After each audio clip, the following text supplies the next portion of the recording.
संविधानाचे पाईक असलेले आणि संविधानाचे रक्षण करते आपण सगळे नागरिक, आणि या नागरिकांचं खऱ्या अर्थानं पालनपोषण करण्याची जबाबदारी ज्या पालकत्वाच्या भूमिकेतून असते ते सगळे प्रशासकीय पालक हे या मंचावर इथे उपस्थित असताना इथे शांतता कमिटीच्या निमित्तानं मला इथे बोलायला मिळतं आहे हे माझ्यासाठी खऱ्या अर्थानं खूप चांगली गोष्ट मला वाटते.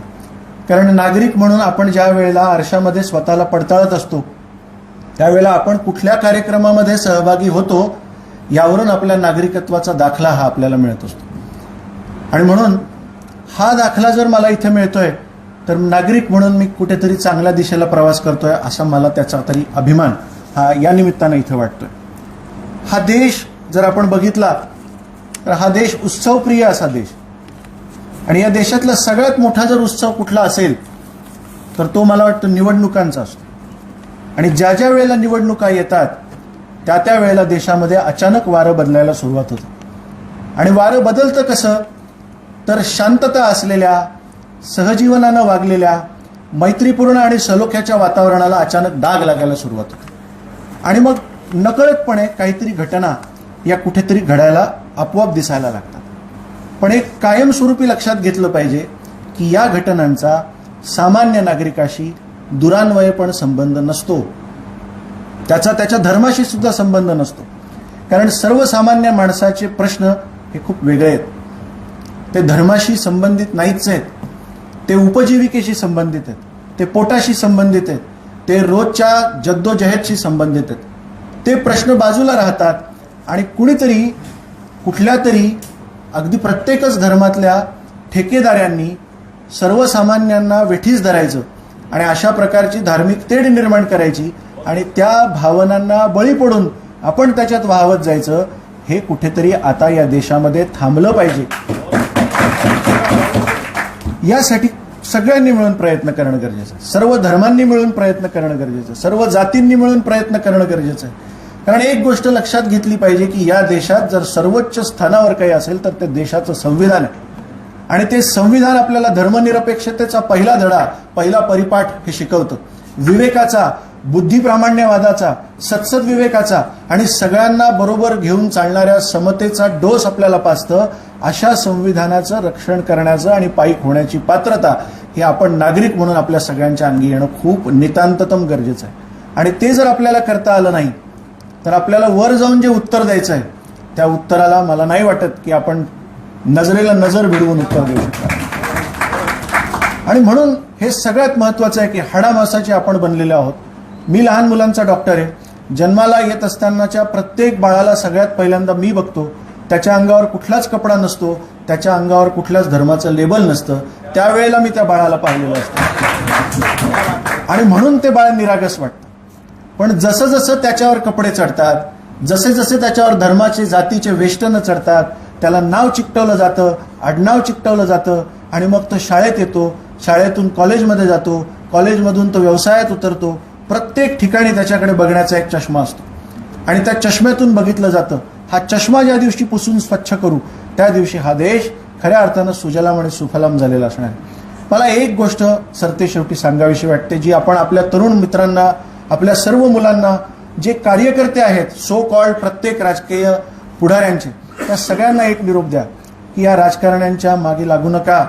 हे राजकारणी स्वतःच्या स्वार्थाची पोळी भाजून घेण्यासाठी वाटेल ते सगळं करायला तयार आहेत.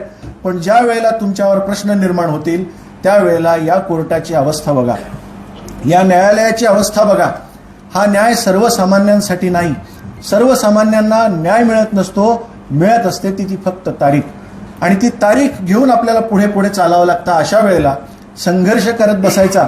कारण आपल्याला सगळ्यांना माहिती की 4 कोटीपेक्षा जास्त प्रलंबित केसेस या देशामध्ये आजही पेंडिंग त्या कोर्टाच्या कपाटांमध्ये पडून आहेत. 64,000 केसेस फक्त सर्वोच्च न्यायालयामध्ये पेंडिंग आहेत. कनिष्ठ न्यायालयांमध्ये 2.25 कोटीपेक्षा जास्त केसेस पेंडिंग आहेत. आणि असं असताना आपण न्यायाच्या प्रतीक्षेमध्ये, मी तुला बघून घेईल, तुला मी सोडणार नाही, रस्त्यावर मी तुझ्यावर असं काहीतरी करेल की तुला कोर्टात भेटेन, अशा प्रकारच्या पोकळ धमक्या देणं पहिला बंद करायला पाहिजे. न्याय आपल्यासाठी, सर्वसामान्यांसाठी मिळायला खूप वेळ लागतो आणि त्याच्यासाठी सगळ्यात महत्त्वाची गोष्ट आहे की न्यायानं वागणं हे शिकलं पाहिजे. कायद्याचा धाक असला पाहिजे. पोलीस आहेत प्रशासन आहे ते आपलं काम करत आहे, ती यंत्रणा काम करते, त्या यंत्रणेला काम करू देण्याचं सहकार्य हे आपल्याकडून खरं म्हणजे अभिप्रेत असतं. ही सगळी मंडळी ज्या वेळेला शिक्षण घेत असतात त्यावेळेला त्यांना धर्मनिरपेक्षताच शिकवली गेलेली असते. आणि आता सर सांगत होते की या युनिफॉर्ममध्ये ज्या वेळेला एखादी व्यक्ती असते त्यावेळेला ती त्या सगळ्या धर्मांच्या वर असते. धर्म हा माझ्या घरापुरता मर्यादित राहायला पाहिजे. रस्त्यावर ज्या वेळेला मी येतो त्यावेळेला या प्रत्येक रस्त्यावर, या देशातल्या प्रत्येक रस्त्यावर संविधानाचं राज्य आहे हे अजिबात विसरून चालणार नाही. त्यामुळे कायद्याचा धाक असला पाहिजे. धार्मिक तेढ, अशा पद्धतीचं वातावरण, धर्मांध प्रदूषण असं जर कोणी निर्माण करणार असेल तर त्याला कायदा त्या पद्धतीनं व्यवस्थितपणे प्रसाद दिल्याशिवाय राहणार नाही. हा मेसेज जाणं हे खूप गरजेचं आहे. म्हणून आपण वडीलधारे आहात. आपल्या आपल्या घरांमध्ये असलेल्या मोठ्या होणाऱ्या सगळ्या मुलांना हा निरोप खरं म्हणजे देणं गरजेचं आहे की बेरोजगार तरुणाईच्या समोर असलेल्या प्रश्नांना उकल देण्यासाठी प्रयत्न करा. हे असं कुठेतरी धर्मांध तेढ घेऊन निर्माण होऊन कुठेतरी राजकीय सलोखा, राष्ट्रीय सलोखा आमच्या देशातला, आमच्या शहरातला, कारण या शहराला खूप मोठं सांस्कृतिक वातावरण आहे, इतिहास लाभलेला आहे, इथे सगळे गुण्यागोविंदाने राहतात, इथे अर्थव्यवस्था ही एकमेकांवर अवलंबून असलेली आहे, आपले व्यवसाय एकमेकांवर पूरक असलेले आहेत. त्याच्यामुळे असं करून चालणार नाही की आज माझा धर्म आहे आणि माझ्या धर्माचं राज्य आहे. असं कुठल्याही धर्माचं राज्य नाही, इथे संविधानाचं राज्य आहे. हे आपल्या सगळ्या मुलांना, तरुणांना आपल्याला सांगणं हे नितांततम गरजेचं आहे. आणि मला असं सरतेशेवटी सगळ्यात महत्त्वाचं सांगावं असं वाटतं की आपल्या समोरचे जटिल प्रश्न हे अजूनही सुटलेले नाही आहेत. आणि आपल्या समोरचा सगळ्यात मोठा प्रश्न जर काही असेल तो पाण्याचा आहे, तो रस्त्यांचा आहे, तो विजेचा आहे, तो खड्ड्यांचा आहे, तो टोळक्यांचा आहे, तो अतिक्रमणाचा आहे, तो आपल्या मूलभूत गरजांचा आहे.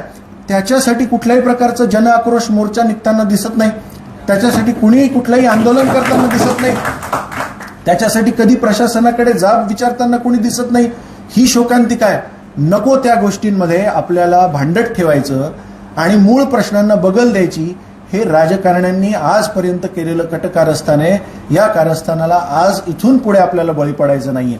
आपल्याला एक चांगला नागरिक घडवायचा आहे. एक चांगला उद्देश आपल्या समोर असला पाहिजे. हा देश चांगला व्हावा, हा देश सलोख्यानं चालावा. एक गोष्ट लक्षात घ्या, संपूर्ण जगामध्ये हा एकच असा देश आहे की जो विविधतेने नटलेला आहे, सगळ्या धर्मांनी, सगळ्या जातींनी नटलेला आहे आणि तरी सुद्धा इतका समृद्ध आहे. तो कशामुळे समृद्ध आहे? तो आपल्या या विचारसरणीमुळे समृद्ध आहे. तो आपल्या या धर्मनिरपेक्षतेमुळे समृद्ध आहे. आपण सगळे एकमेकांच्या सणामध्ये, उत्सवांमध्ये सहभागी होतो, आनंद व्यक्त करतो, एकमेकांच्या सुखदुःखामध्ये मदतीला धावून जातो. हे कोविडमध्ये बऱ्याच चेहऱ्यांना मी बघतो की मी पाहिलेलं आहे. त्यावेळेला मी रस्त्यावर होतो, बरेचसे लोक रस्त्यावर होते आणि खांद्याला खांदा लावून काम करत होते. त्यावेळेला धर्म हा घरात बसलेला होता, माणुसकी रस्त्यावर काम करत होती. आणि त्यामुळे या माणुसकीला सलाम करत या सगळ्या नागरिकत्वाच्या सगळ्या शपथा धर्मनिरपेक्षतेच्या वाटेनं जातील, अशा स्वरूपाचं सगळं काही पुढे व्हावं ही शुभेच्छा देतो आणि थांबतो. धन्यवाद.